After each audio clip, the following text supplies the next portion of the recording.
Welcome to Wrong Time Watch.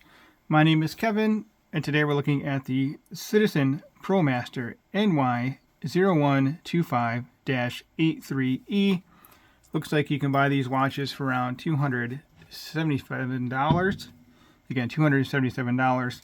We have a mineral crystal, aluminum bezel insert. We have a black dial with applied indices. We have a day-date window. This is the model that has the gold plating here, and the indices and hands have that as well. I see another model with just stainless steel coloring. I'd probably go with that one, but I bought this one used a little while ago. I think it's a decent watch for the price. And one downside is that it does have the mineral crystal, but the bezel is proud of the crystal, so it should hold up pretty well. Automatic movement. It has the Miyota 8204 mechanical movement. You can hand wind it. It's hacking. 6 beats per second, 42 hours of power reserve. Again, stainless steel case with the gold plated bezel. You have a lume pip. All 12 indices are lumed and all 3 hands are lumed. I believe it's an ISO compliant diver as well. Diver's 200 meter as indicated on the dial there. If you see a watch that says 200 meter, it's not necessarily rated, ISO rated to that depth rating, so this one is rated to that because it says Diver's 200 meter. It's a little bit of a larger watch, not too large for my preference, but I wanted to try it out for a while. So let's look at the case back here. Stainless steel, Citizen, let's focus there, Diver's watch, 200 meter. Again, an indication that it's ISO certified. Japan movement, cased in China, service and repair only. And then that's the model, the movement number 8204. Not sure what the rest of those numbers are for, but 8204 is definitely the movement. So you see we have a screwed down case back here. Solid end links, solid links. They are held in place with pin and collar. And sizing this watch was not a big deal. I know usually when I hear pin and collar, I kind of tense up a little bit and maybe not looking forward to the process, but this was almost as easy as using screw pins. The Citizen pin and collars are pretty nice. Seiko, on the other hand, the pin and collar on those seem to be a bear to take care of. So we have, again, solid end links, solid lengths. We have a stamped and milled clasp. Let's see what this says here. Citizen stainless steel. And we do have this ratcheting tool-less micro adjustment system. So you pull these levers in the way that you can pull them, like this, and then you can pull that out. And then you can push it back in without using these levers. So it's a nice system. It's usually a little bit thick, and then I don't care for how it looks, but it's on the underside of your wrist, so you really don't see this thinner piece of metal when it's expanded out. So this comes with half links, 2 half links, which I have removed along with the other links. I have a 6.5 inch wrist.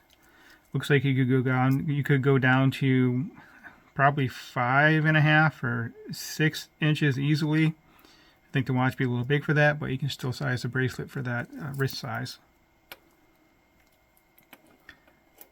With the metal bracelet, I prefer for a more rounded case shape, like this, for example, where the end link just fits right up to the circular circumference of the case.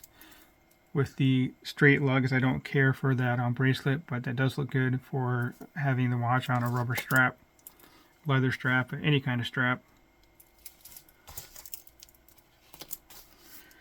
Okay, so the dimensions is a bit long. Lug to lug on the male center links, 54.8 millimeter. The case itself, 50.8, 41 millimeter diameter, and the bezel is the same diameter of the case. The case just goes straight up and down, so it does not have any curvature to it. So it looks even thicker than what it is, and it already is a thick watch at 14.2 millimeter thick. 20 millimeter lug width, and it does taper down to, 20, and it does taper down to 18. Let's get this on wrist, and then we'll check out the Lume. I'm not really a fan of the gold bezel. Overall, I don't like two-tone watches. I own very few two-tone watches. Trying to think, this may be my only two-tone watch, but won't be for long. I'll be selling it off here soon. Like I said, it's a nice watch for the money. I do like that it has the kanji date. You know, I may keep it just because of that. But a little bit thick for me.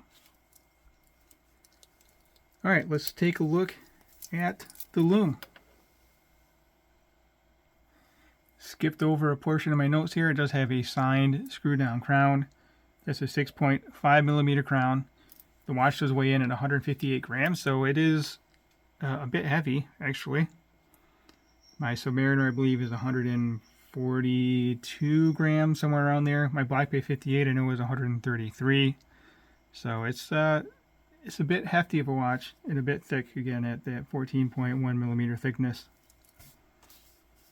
Okay, now we will take a look at the Lume. Okay, we have the Citizen on the left and my Seiko SKX009 on the right. Citizen is sometimes hit or miss for the Lume, but in this case, the Lume is slightly better on the Citizen than it is on my SKX. A little bit newer of a watch too, so I'm sure that helps. But also the indices are slightly larger, and the hour hand perhaps a little bit larger too. So very nice Lume on this watch. All in all, not bad for the price. Around $277.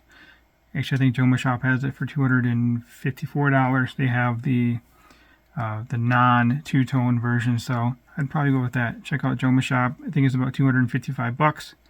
Not a bad deal. All right, that will conclude this video.